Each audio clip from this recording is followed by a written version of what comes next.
Mayong hapon, Mindanao. Ako, si Sara Hilomen Velasco.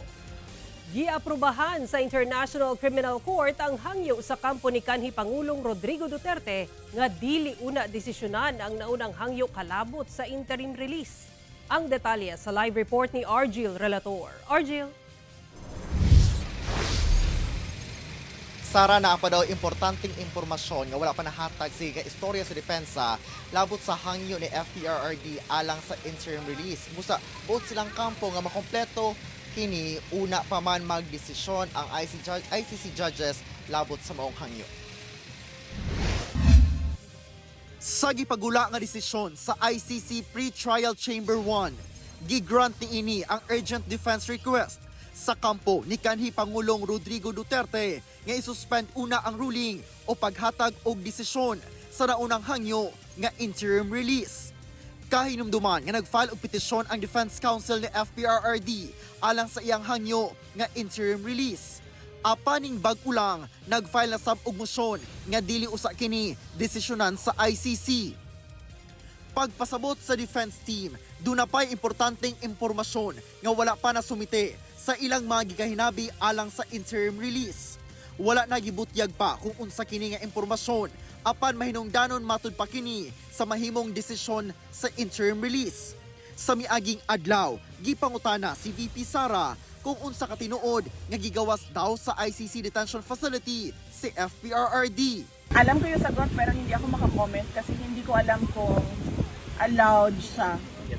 Ang pinakamaayos siguro ay tanungin natin yung lawyer ni ni dating Pangulong Duterte, si Attorney Nicholas Kaufman.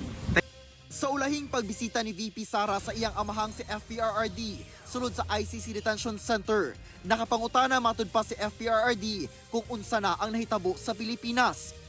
Busa, nahisgutan ni VP Sara nga daghan ang naperwisyo sa baha. Naistoryahan matud pa nila nga matag tuig na lang kini na sinati og walay proyekto nga nagasulbad sa baha.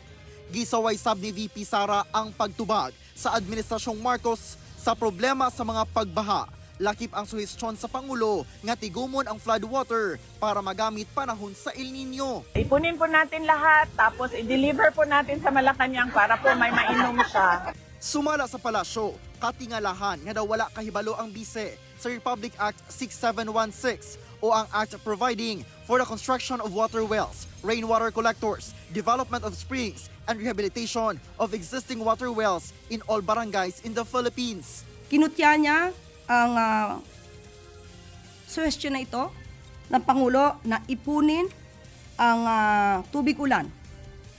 Marahil ay hindi po niya batid ang batas na ito at ang pinapalabas lamang niya ay pag-iipon ng tubig sa timba. Ginakuhaan pa og pahayag ang bise kalabot ni ini. Samtang padayon ang Office of the Vice President pinaagi sa ilang Disaster Operations Center sa pagpahigayon og relief operations o deployment sa ilang kalusugan food trucks sa mga lugar nga apektado sa baha resulta sa bagyo.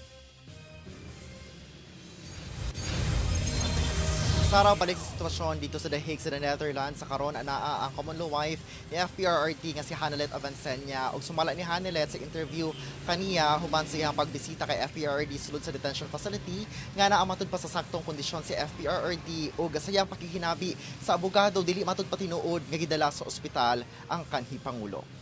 Sara. Okay, daghang salamat, Argil Relator.